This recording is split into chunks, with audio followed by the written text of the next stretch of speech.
Assalamualaikum Sobat Religiwan. Kali ini kita balik lagi nih di podcast Islami dengan Ustadz Hilman Fauzi. Apa Ya, kabar Ustadz? alhamdulillah Aduh, nih, sehat. kita buka dulu kali ya Ustadz ya. Boleh dibuka ya? Bismillah ya. Ngelasan nih. Ya, Sehat Ustadz ya? alhamdulillah sehat Mas Dani.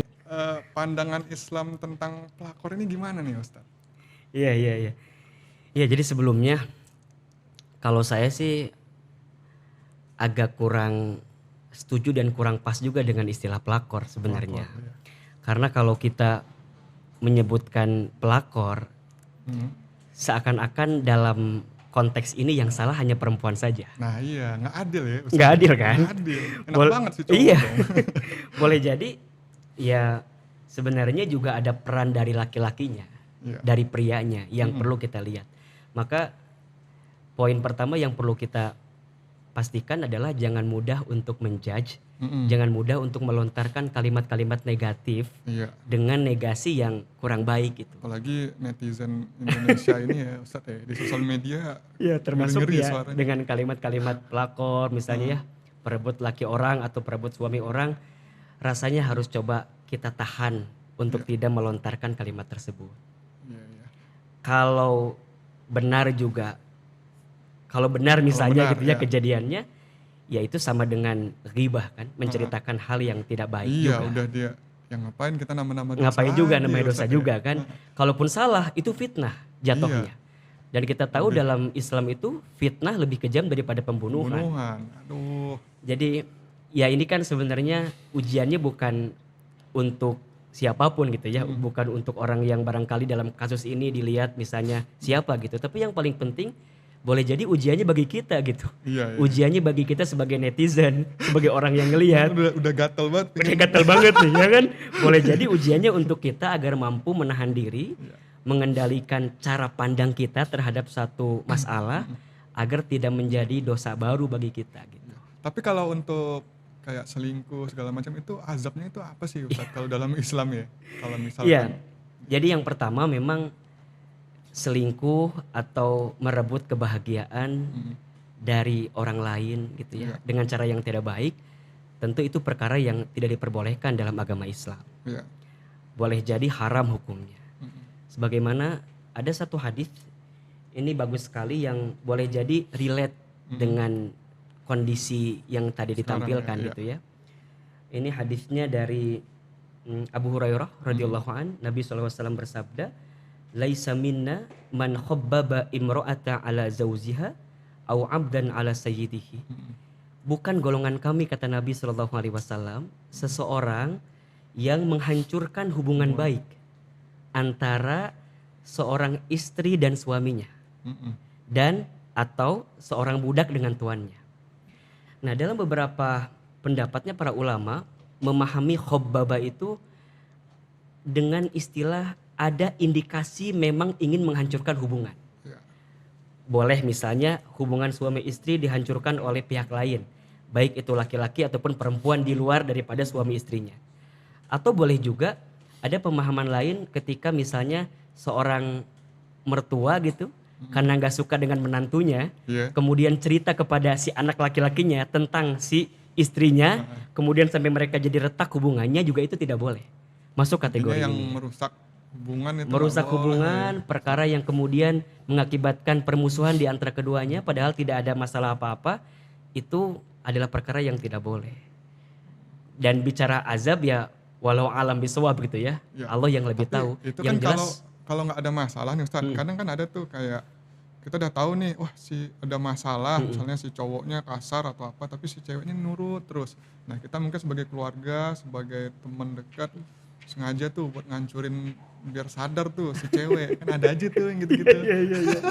Tapi kalau itu dibolehkan Ustadz? Ya tetaplah gini, kita kan tidak bisa melihat dengan kacamata kita sebagai orang luar. Iya. Kadang yang namanya hati itu kan nggak bisa kita tebak. Benar. Boleh jadi ketika ada seseorang yang curhat sama kita tentang rumah tangganya, kita kan hanya bisa menyimpulkan dari curhatan dia. Iya, satu orang. Satu orang. Iya. Kita belum bisa cross check kepada pasangannya yang kemudian jadi objek di antara keduanya. Makanya di antara pesan Islam juga, kalau kita sudah berumah tangga, belajarlah untuk menutup setiap kekurangan dari pasangan kita. Karena jika sudah memulai untuk menceritakan tentang aib, kekurangan daripada rumah tangga kita, biasanya ujungnya adalah sesuatu yang tidak baik gitu. Iya, iya. Yang namanya ngomongin ya, yang namanya ngomongin orang gitu ya, ngomongin sesuatu yang merugikan bagi kita, pasti kita akan menguntungkan apa yang menurut kita dan merugikan apa yang menurut kita tidak baik dalam kacamata kita gitu. Makanya ya harus hati-hati gitu, harus hati-hati. Termasuk juga perkara yang tidak boleh itu adalah misalnya saya sudah berumah tangga nih. Kemudian saya dapat kabar dari seseorang lain tentang istri saya. Iya. Agar saya kemudian jadi hancur rumah tangganya, itu nggak boleh.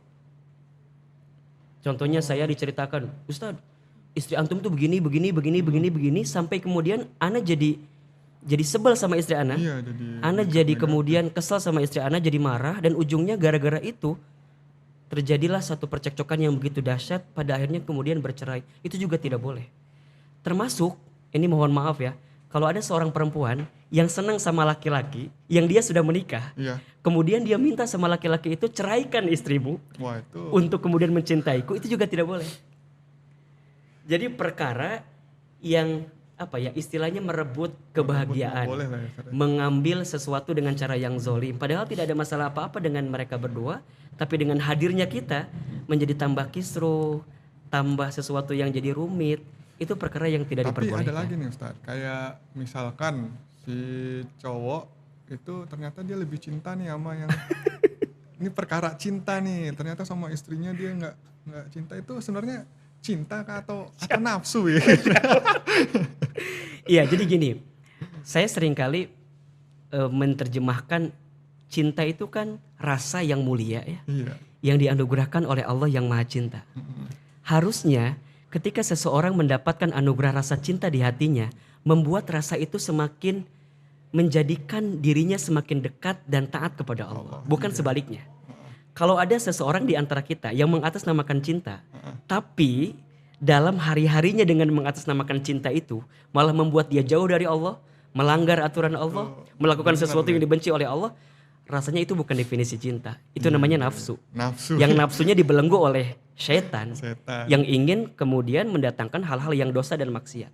Makanya tanyakan kalau ada seseorang yang punya rasa cinta, tapi dengan cintanya malah menyakiti orang lain, malah membuat sesuatu yang dalam tanda kutip berbuat dosa dia. Hati-hati, boleh jadi itu bukan Banyak cinta. tuh orang sekarang gampang banget bilang cinta gitu ya. Boleh jadi itu bukan cinta, boleh jadi itu hanyalah nafsu sesaat. Modus. Nafsu sesaat. Termasuk ketika ada seorang perempuan yang mencintai seorang laki-laki yang sudah beristri. Iya.